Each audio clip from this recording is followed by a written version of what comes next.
Oke, mungkin disambung aja ya Ibu. Langsung masuk ke bagian waktu. Sejak tahun berapa PKBM Aditya Karawang ini didirikan? Untuk tahun itu sendiri berdirinya itu kalau boleh dibilang PKBM Aditya ini adalah PKBM yang tertua ya di Kabupaten Karawang. Berdiri sejak tahun 2003. Nah, adapun izin operasional yang berlangsungnya itu di 2025. Ini ada ya di sini keterangannya ya. Nanti di situ kalian lihat. Boleh mau nggak difoto aja. Di situ ada 2003 atau 2005 ya. Nah, di situ ada untuk pendirian. Nah, ya itu. Oke, lanjut ke pertanyaan kedua. Berapa lama siswa menempuh jenjang di paket C? Lama, berarti di sini lama pembelajaran ya. Iya. Untuk lama pembelajaran saya jelaskan dulu ya. Kemarin kan sebelum berakhirnya COVID, kita masih bisa menerapkan yang namanya sistem akselerasi percepatan. Sistem akselerasi percepatan itu Januari dalam jangka 7 atau 8 bulan itu jenjang per jenjang bisa dilaksanakan ya. Contohnya Januari daftar, Mei ujian, nanti di Agustus kita sudah bisa mendapatkan ijazah. Nah, semenjak kemarin berakhirnya COVID di 2020, sistem akselerasi sudah dihapus. Jadi by system itu tuh kita sudah disetarakan dengan formal. By system sudah disetarakan dengan formal, berarti by system kita harus mengikuti lama pembelajaran seperti formal, yaitu melaksanakan lama pembelajaran selama 3 tahun. Untuk jenjang paket A mulai dari kelas 4, kelas 5, kelas 6, jenjang paket B berarti mulai dari kelas 7, 8, 9, kemudian jenjang paket C berarti 10, 11, 12. Nah, itu lama pembelajaran. Tapi waktu kita masih non formal ya. Waktu masih non formal itu berarti dikembalikan lagi ke lembaganya masing-masing. Ada yang lembaga menyelenggarakan reguler dari hari Senin sampai dengan hari Kamis, ada lembaga yang menyelenggarakan seminggu 2 kali, seminggu 3 kali. Nah, itu kebijakannya dikembalikan ke lembaga.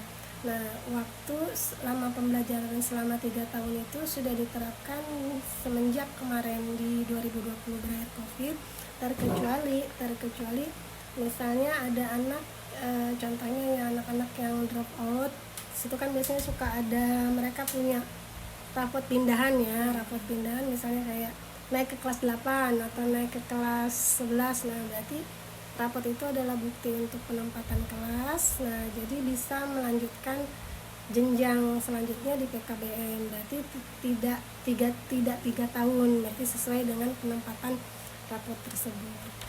Oke. Selanjutnya, bagaimana pengelolaan waktu dilakukan agar program dapat berjalan efektif dan efisien? Pengelolaan waktu KBM berarti ya di sini. Iya, Ibu, pembagian waktunya. Kalau untuk pengelolaan waktu di sini karena memang banyak pendaftar di sini itu adalah warga belajarnya rata-rata adalah yang bekerja ya, yang bekerja. Varian sih, ada yang usia sekolah, ada yang bukan usia sekolah. Nah, maka dari itu kemarin kita menetapkan untuk waktu KBM itu adalah menyesuaikan dengan kondisi yang mendaftar juga. Disesuaikan yaitu hari Sabtu sama Minggu, hari weekend. Nah, dimaksudkan seperti itu hari weekend biar mereka bisa mengikuti KBM dengan maksimal. Berarti kan menyesuaikan ketika mereka libur kerja, mereka bisa untuk belajar kayak gitu. Itu salah satunya. Adapun untuk itunya modenya kita bisa melakukan ada yang tatap muka. Nah, ada pembelajaran untuk online juga ada kayak gitu bagi mereka yang memang berhalangan. Kondisional ya, Bu? Ya, kondisional. Pertanyaan terakhir di bagian waktu yaitu apakah ada waktu tertentu dalam setahun di mana kegiatan PKBM lebih intensif atau ada program khusus? Di sini waktu dalam setahun untuk kegiatan KBM ya. Ya, kayak ada acara tertentu? Oh, iya. Untuk jadwal ya, jadwal kegiatan kita kan ada yang namanya kalender pendidikan.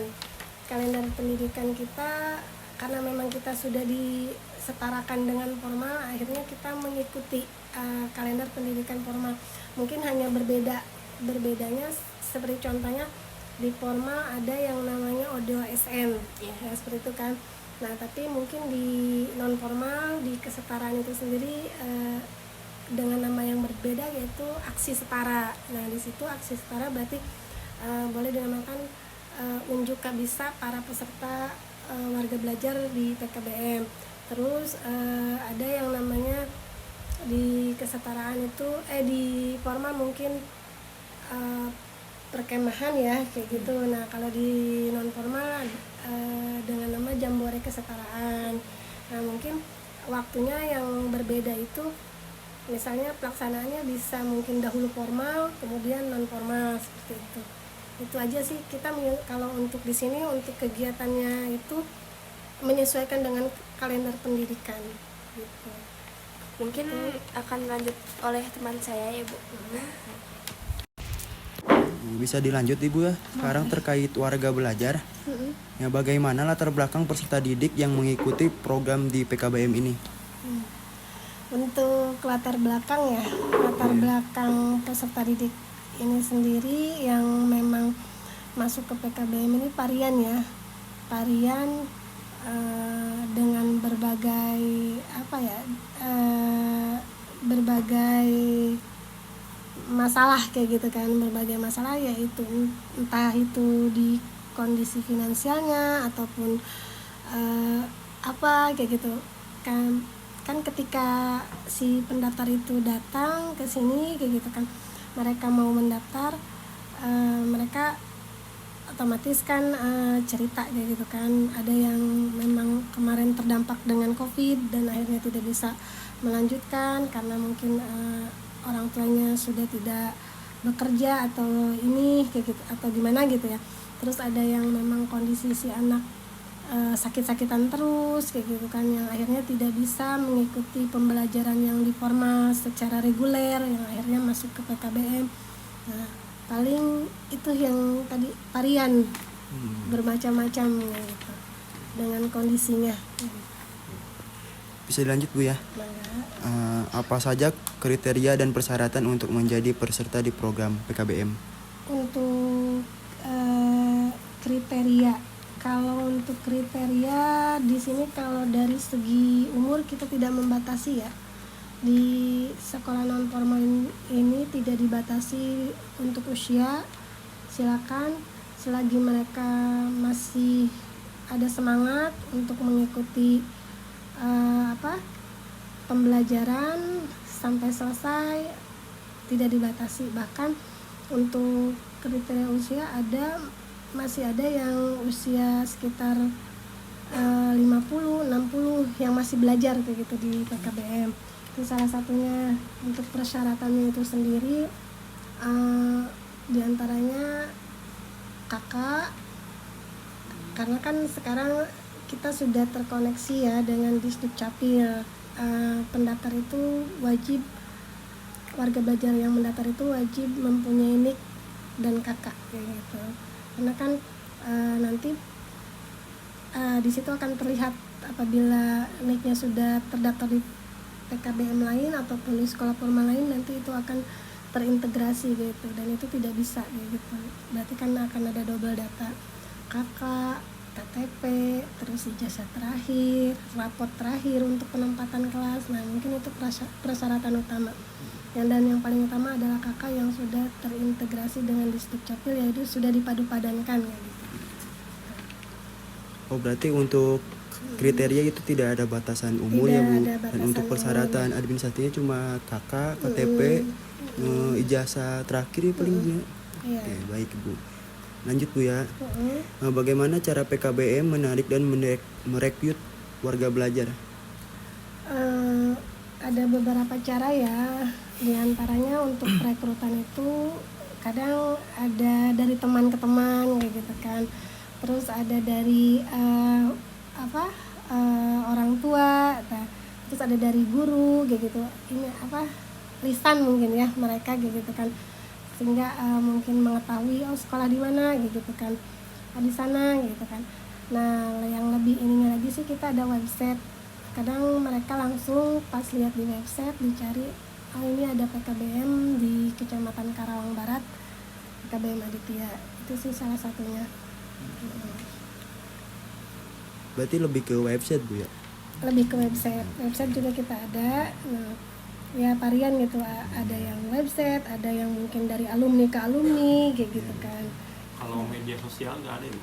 Kalau medsos sih ada, Instagram ada, cuma kadang kurang diisi kayak gitu. Paling di website aja kayak gitu. Di situ nanti dari website ketika bertanya ya diarahkan langsung oleh adminnya untuk menghubungi ke sini kayak gitu, ke PKBM langsung. Oke, baik Ibu. Nah lanjut Bu ya, bagaimana cara PKBM menentukan dan merancang kurikulum dan materi ajaran? Untuk menentukan dan merancang kurikulum ya. Ya betul. Kurikulum kita mengikuti ya, kemarin kan dengan ada berbagai macam berbagai perubahan ya. Yang pertama dari KTSP, kemudian menjadi kurikulum 13 dan sekarang ke kurikulum Merdeka, terus berubah lagi ke kurikulum Kurnas ya kalau nggak salah, kurikulum Merdeka Nasional ya. Nah kita ikutin apa yang memang sudah Kemendikbud arahkan, dan alhamdulillah kita sudah kurikulum Merdeka, dan materi ajarnya kan di situ banyak ya. Kita ada PMM ya, di situ ada platform digitalnya di mana guru ataupun peserta didik bisa mengakses di PMM tersebut ya. Ada akun ID belajar untuk peserta didik, ada akun ID belajar untuk guru di situ.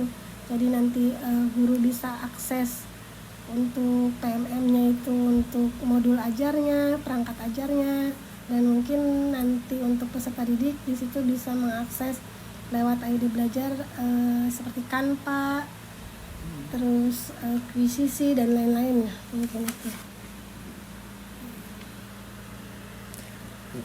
Oke baik Bu, lanjut ya Bu. Bagaimana feedback dari warga belajar mengenai program yang dijalankan? Feedbacknya selama ini alhamdulillah, karena kita tidak hanya memberikan jadi peserta didik itu setelah keluar dari sini itu mereka kita berikan satu life skill atau vokasi gitu kan, yang mudah-mudahan nanti itu bisa bermanfaat buat alumni kedepannya, apa mungkin nanti dengan vokasi tersebut anak-anak bisa berwirausaha ya. Jadi tidak hanya tidak hanya mengandalkan ketika keluar dari sini untuk bekerja gitu, tidak. Jadi ada bekal dari lembaga yang diberikan kepada peserta didik, yaitu berupa vokasi. Nah mungkin feedbacknya seperti itu. Oke baik Ibu. Sudah beres?